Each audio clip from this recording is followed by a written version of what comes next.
હાલ સમગ્ર ગુજરાતમાં નવલા નોરતાની શરૂઆત થઈ ચૂકી છે, ત્યારે યંગસ્ટર્સ થી લઈને ઝેનઝીસ થી લઈને દરેક ઉંમરના લોકો હાલ ગરબાની તાલે ઝૂમવા માટે આતુરતાથી રાહ જોતા હોય છે।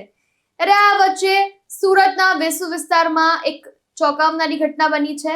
શું છે આ ઘટના, આવો એના વિશે વાત કરીએ। નમસ્કાર, તમે જોઈ રહ્યા છો ચક્રવાત ન્યૂઝ। ત્યારે મહત્વપૂર્ણ સમાચારો સાથે હું નિકિતા। અમારી આ સુવર્ણ નવરાત્રી છેલ્લા 3 વર્ષથી તમે ઘર્ષણમાં સામે ચાલીને આવો।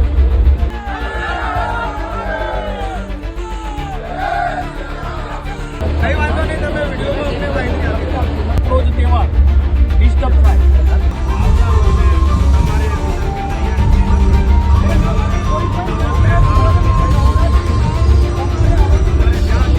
ત્યારે સુરતના વેસુ વિસ્તારમાં યોજાતી સુવર્ણ નવરાત્રીમાં બજરંગ દળની ચકાસણી બાદ વિવાદ સર્જાયો છે। ત્યારે નવરાત્રી તહેવાર હંમેશા ભક્તિ, સંગીત અને રંગીનતા સાથે ઉજવાતો હોય છે, પરંતુ આ વર્ષે સુરતના વેસુ વિસ્તારમાં યોજાઈ રહેલ સુવર્ણ નવરાત્રીમાં એક એવી ઘટના બની જેને લઈને ચર્ચા ખૂબ જ ગરમાઈ છે। તો નવરાત્રીના માહોલ વચ્ચે બજરંગ દળના કાર્યકર્તાઓએ વિધર્મી મુક્ત નવરાત્રી અભિયાનના ભાગરૂપે ગ્રાઉન્ડ પર અચાનક ચેકિંગ હાથ ધર્યું।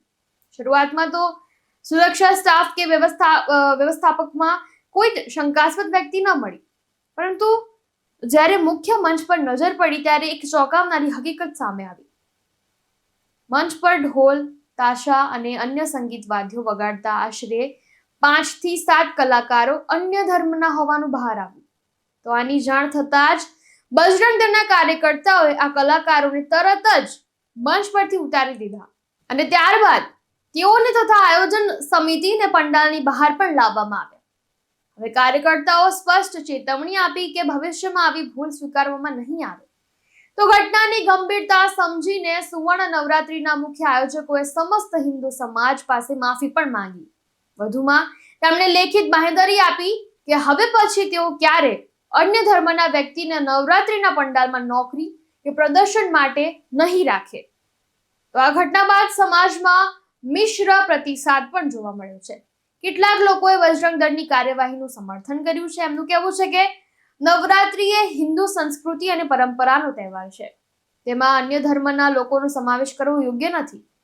ત્યારે બીજી તરફ થોડા વર્ગે પ્રશ્ન ઉઠાવ્યો કે કલાકારો તો ફક્ત પોતાનો રોજગાર ચલાવવા માટે આવ્યા હતા, તેમને મંચ પરથી ઉતારી દેવું તે યોગ્ય નથી અને તેમનું માનવું એ પણ છે કે સંગીતનો કોઈ ધર્મ નથી હોતો કે કોઈ જાતિ પણ નથી હોતી। ત્યારે હવે આ બનાવે એક મોટો પ્રશ્ન અહીંયા ઉભો કર્યો છે કે શું ધાર્મિક તહેવારોમાં ભાગ લેતા કે સેવા આપતા લોકોને ધર્મના આધારે છાંટવા યોગ્ય છે?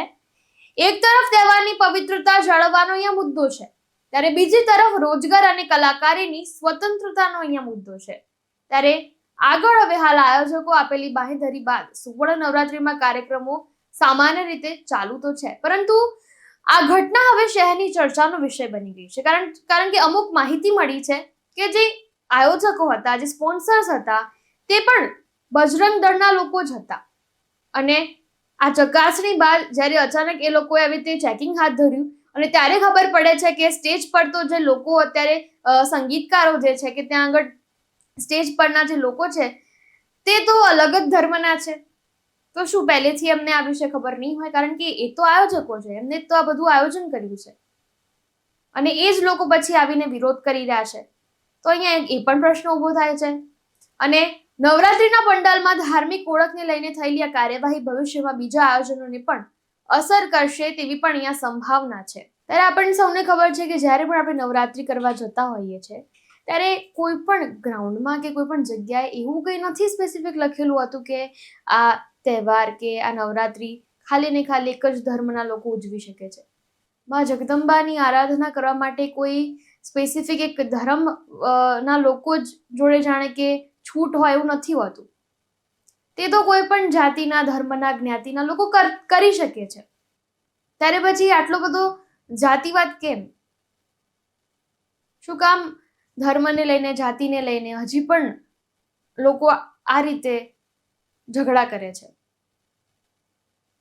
ત્યારે આ સવાલ ખૂબ મહત્વનો છે, અહીંયા વિચારવાની પણ જરૂર છે અને આ અંગે તમારા શું મંતવ્યો છે તે તમે અમને જરૂરથી જણાવી શકો છો કમેન્ટમાં।